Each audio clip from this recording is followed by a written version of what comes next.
sauf que c'est pas qu'une photo, c'est vraiment une performance.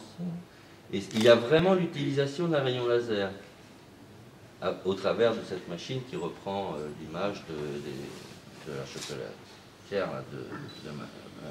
Mais tu sais, il y a aussi un changement qui est important et qui, d'une certaine façon, accompagne ce que tu racontes. C'est le fait que dans l'ancien temps, le Moyen-Âge et pratiquement jusqu'au siècle des Lumières, on passait du temps devant une œuvre, d'abord parce qu'on était un public captif. La plupart d'entre elles étaient accrochées dans des endroits devant lesquels on était assis et on ne bougeait pas. Typiquement une église. Si vous aviez un magnifique retable, vous aviez un tableau dans une église, vous alliez y passer un certain nombre d'heures à la regarder. Et puis jour après jour, année après année. Donc on passait du temps là-dedans et donc on avait intérêt à avoir une œuvre qui vous raconte, qui soit didactique, qui soit dictante, c'est-à-dire qui vous dise quoi penser d'elle. Il y avait ce travail-là, et y compris les tableaux que les princes et les rois se mettaient dans leur château, qui étaient à peu près les seuls endroits aussi où on voyait des œuvres d'art. Il a fallu attendre l'apparition d'une vraie bourgeoisie pour que l'œuvre d'art se, entre guillemets, démocratise un petit peu. Mais en tout cas, c'était des endroits dans lesquels l'œuvre vous disait quoi penser. Et on mettait du temps à la voir. Alors qu'actuellement, on a beaucoup de formes d'art qui sont conçues pour que les gens passent devant. À la limite, ils passent devant, ils ne s'attardent pas. Il y a une espèce de choc immédiat, mais ils vont pas s'y attarder. C'est pas fait pour ça nécessairement. Quelquefois des choses qui vous piquent, et puis ils vous repoussent, mais elles vous ont piqué. Quelquefois des choses qui sont éphémères, c'est-à-dire qu'elles ne vont pas durer suffisamment longtemps pour qu'on puisse s'attarder volontairement. Vous voyez, ces choses-là. Des choses dont on se sert, c'est-à-dire qu'à la limite, on passe son temps à jouer avec, à les toucher, à les tourner, à des objets de design, mais aussi des œuvres dans lesquelles le simple fait de pénétrer les change. Et donc on a un rapport à l'œuvre qui n'est plus « je m'assois devant, l'œuvre me dit et je reçois », mais par rapport à l'œuvre, je suis en interaction, je cogne, je bouge et je me fais ma propre vie. Et la quantité d'œuvres que j'absorbe par jour est énorme. Nous sommes bombardés de signes, nous sommes bombardés d'art, ce qui n'est pas du tout un problème, mais on en a partout. Vous voyez, la simple traversée d'une ville comme Épinal représente peut-être plus d'art que n'en avait une grande partie de la population du XVIe ou XVIIe siècle. Simplement, ne serait-ce qu'au niveau du visage, quoi. Oui. Au Moyen-Âge, en fait, peut-être que les gens, dans leur vie, ils voyaient 500 ou 1000 visages. Voilà. Nous en avons vu plusieurs millions. Même fugitivement, mais nous en avons vu plusieurs millions. Et nous avons vu plusieurs milliers de corps, plusieurs dizaines de milliers de corps, plusieurs centaines de milliers de corps. On a vu tout un tas de couleurs, tout un tas de nuances, on a vu tout un tas d'époques, ce qu'à une époque on ne faisait pas. Et on a eu tout un tas de discours entremêlés qui tous, quelquefois, se voulaient hégémoniques ou se voulaient unitaires et qui, chacun d'eux, n'est devenu qu'une pièce de la mosaïque. C'est-à-dire qu'en fait, Gilles Francescano n'a pas fait nos couvertures, il a fait une mosaïque de couvertures qui est là-bas. Et peut-être que si Dieu lui prête vie, ce que nous souhaitons tous, il fera une mosaïque de ces mosaïques. D'accord ? Là, je vois que le temps passe et on va laisser un peu de temps aussi peut-être pour quelques questions. Et rapidement, j'avais une question de fin pour chacun des invités. S'il n'y avait pas de contraintes techniques, quelle serait l'œuvre d'art que vous aimeriez voir réalisée? Alors, peut-être que dans... Sylvie, toi, c'est ce que tu as écrit ou... Moi, je n'ai pas de contraintes techniques, oui, autre que la maîtrise du style, de la littérature, du vocabulaire, de la musique des mots, de la sonorité des phrases. J'ai l'énorme chance par rapport aux artistes plasticiens de ne travailler qu'avec des mots. Ça ne veut pas dire que c'est facile, mais les limitations ne sont pas de la même nature. Donc, potentiellement, je peux inventer ce que je veux, c'est génial. Je suis limitée par ma propre capacité à le faire, le temps dont je dispose, tout un tas d'autres choses. Donc, dans les réalisations, s'il y avait une... Mais c'est des réalisations. Moi, quand j'ai un bouquin que mon éditeur me met dans les mains en disant « ça y est, le bouquin, il est paru », j'ai mon œuvre. D'accord. Et dans tout ce que tu as pu imaginer, et cette œuvre-là, oui, d'accord. Alors après, par rapport aux œuvres que j'essaie de mettre en scène, je crois que la limite, c'est celle jusqu'à laquelle le lecteur peut rentrer, qu'est-ce qu'il accepte, là où il pourra y croire, là où il aura envie de jouer le jeu avec moi et de faire comme si c'était vrai.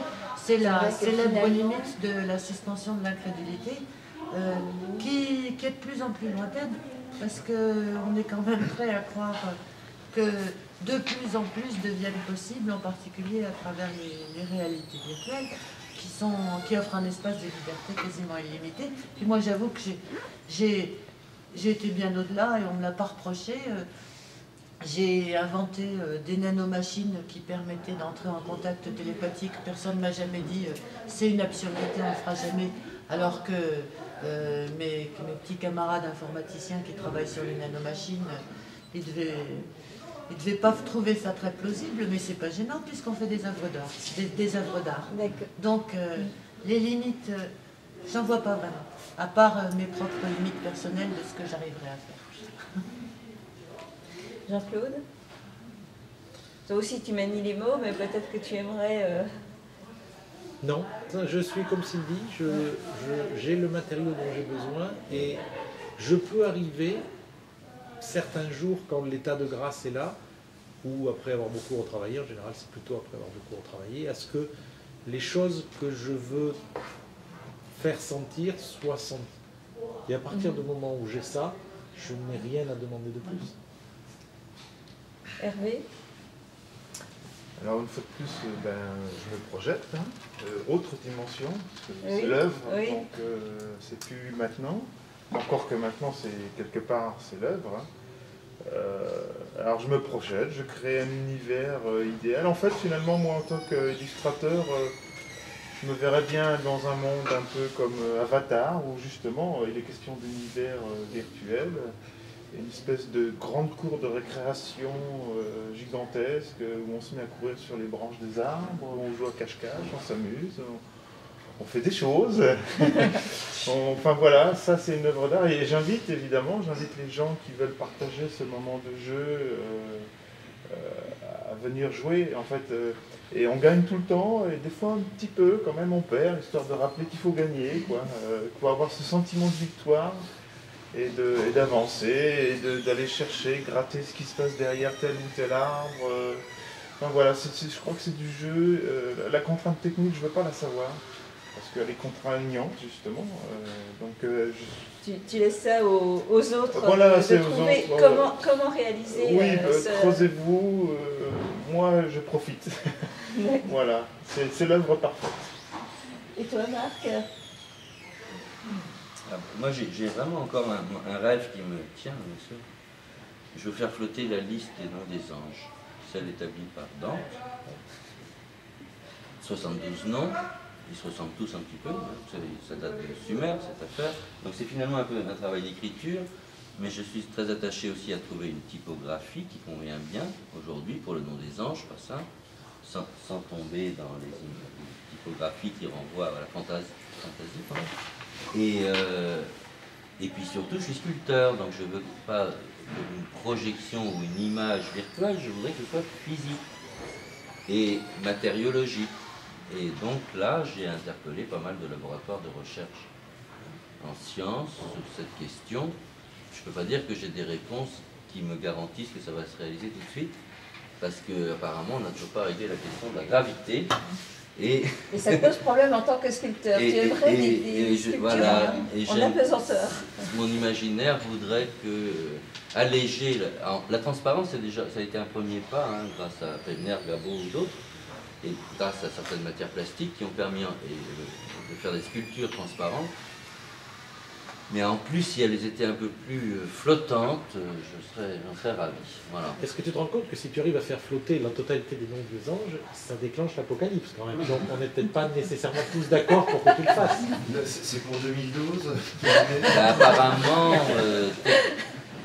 j'aurais aimé, mais ça ne... On a jusqu'à 2013.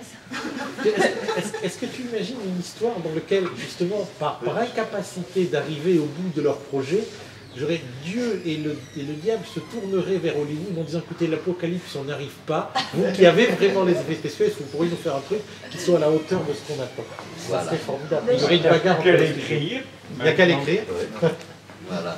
Sauf que j'ai trop peur parce que ça pourrait déclencher. C'est pas ce qu'elle fait Warren Gotch des fois. Bon écoute, depuis les c'était pour clore l'image de l'œuvre d'art idéale. On peut écrire. Ouais, tu vois, il faut pas.